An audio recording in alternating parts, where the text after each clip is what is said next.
کا پانی زمزم کے کنویں کے پاس کھڑے ہو کر پینا سنت ہے۔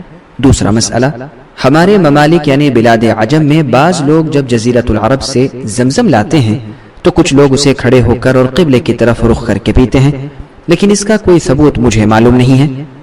تیسرا مسئلہ، کھڑے ہو کر پینے سے ممانعت والی روایت زمزم اور مخصوص مواقع کے علاوہ اور وعید پر محمول ہے۔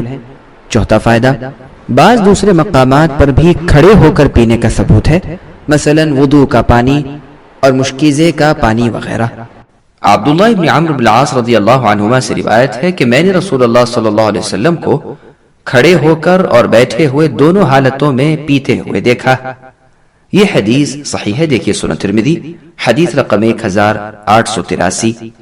ابن عباس رضی اللہ عنہما سے روایت ہے کہ میں نے نبی صلی اللہ علیہ وسلم کو زمزم میں سے پلایا اور آپ نے نوش فرمایا جبکہ آپ کھڑے تھے۔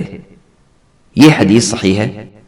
نزال ابن صبرہ رضی اللہ عنہ سے روایت ہے کہ علی ابن ابی طالب رضی اللہ عنہ کے پاس پانی کا ایک کوزہ لایا گیا اور آپ رحبہ نامی ایک مقام میں تھے۔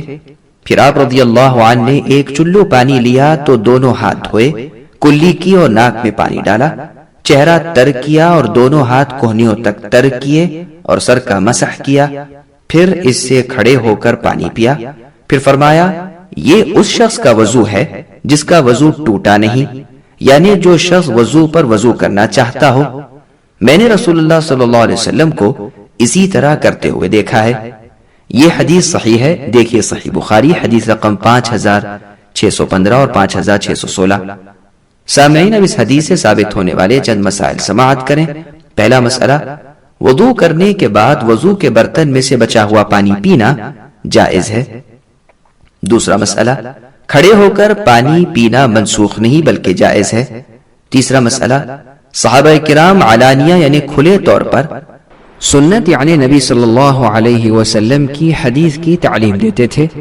چوتھا مسئلہ، وضو پر وضو ہو تو اچھی طرح دھونے کے بجائے اعضائے وضو کو تر کر دینا بھی جائز اور کافی ہے۔ پانچواں مسئلہ، اعضائے وضو ایک ایک دفعہ دھونا بھی جائز ہے جبکہ تین تین دفعہ دھونا بہتر ہے، جیسا کہ دوسرے صحیح دلائل سے ثابت ہے۔ انس بن مالک رضی اللہ عنہ سے روایت ہے کہ نبی صلی اللہ علیہ وسلم جب پیتے تو 3 سانسوں میں پیتے تھے اور فرماتے یہ آسانی سے حلق میں اترنے والا اور خوب سیراب کرنے والا طریقہ ہے۔ یہ حدیث صحیح ہے، دیکھیے سنن ترمذی حدیث رقم 1884 اور صحیح بخاری حدیث رقم 5631۔ سامعین، اب اس حدیث سے ثابت ہونے والے چند مسائل سماعت کریں۔ پہلا مسئلہ، دودھ یا مشروب ایک سانس میں پینے کے بجائے 3 سانسوں میں پینا مسنون ہے۔ دوسرا مسئلہ، سنت پر عمل میں خیر ہی خیر ہے۔ کبشہ رضی اللہ عنہ سے روایت ہے کہ نبی صلی اللہ علیہ وسلم میرے پاس تشریف لائے تو آپ نے ایک لٹکے ہوئے مشکیزے کے منہ سے کھڑے ہو کر پانی پیا، پھر میں نے اٹھ کر مشکیزے کے منہ کو کاٹ کر رکھ لیا۔ یہ حدیث صحیح ہے، دیکھیے سنن ترمذی حدیث رقم 1852 اور مسند حمیدی حدیث رقم 355۔ سامعین، اب اس حدیث سے ثابت ہونے والے چند مسائل سماعت کریں۔ پہلا مسئلہ، بعض حالات میں کھڑے ہو کر پانی پینا بھی جائز ہے۔ دوسرا مسئلہ، صحابہ کرام رضی اللہ عنہم نبی کریم صلی اللہ علیہ وسلم سے بے حد محبت کرتے تھے اور آپ کے تبرکات کی بھی خوب حفاظت کرتے تھے۔ تیسرا مسئلہ، سیدہ کبشہ بنت ثابت ابن المنذر البرسا سیدنا حسان ابن ثابت رضی اللہ عنہ کی بہن تھی۔ چوتھا مسئلہ، رسول اللہ صلی اللہ علیہ وسلم کے اقوال کی طرح آپ کے افعال بھی حجت ہیں، یعنی جس طرح آپ کے فرامین حجت ہیں اسی طرح آپ سے صادر ہونے والے کام بھی حجت ہیں۔ پانچواں مسئلہ، ضروریات زندگی کی اشیاء اکٹھی کرنا اللہ تعالیٰ پر توکل کرنے کے خلاف نہیں ہے۔ ثمامہ ابن عبداللہ ابن انس رحمہ اللہ سے روایت ہے کہ انس ابن مالک رضی اللہ عنہ برتن میں پانی پیتے وقت 3 مرتبہ سانس لیتے تھے، اور انس رضی اللہ عنہ فرماتے کہ نبی صلی اللہ علیہ وسلم برتن میں پانی پیتے وقت 3 مرتبہ سانس لیتے تھے۔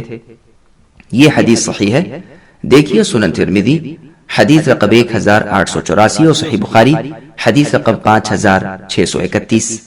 سامعین، اب اس حدیث سے ثابت ہونے والا ایک اہم فائدہ سماعت کریں۔ جو کام نبی صلی اللہ علیہ وسلم نے کیا اور اس میں آپ کی تخصیص ثابت نہیں تو اسے اپنانے میں ہی کل خیر ہے۔ سبسکرائب کیجئے ہمارے چینل اور دبائیے بیل کا آئیکن تاکہ آپ کو ریگولر نوٹیفیکیشن اپڈیٹس مل سکے۔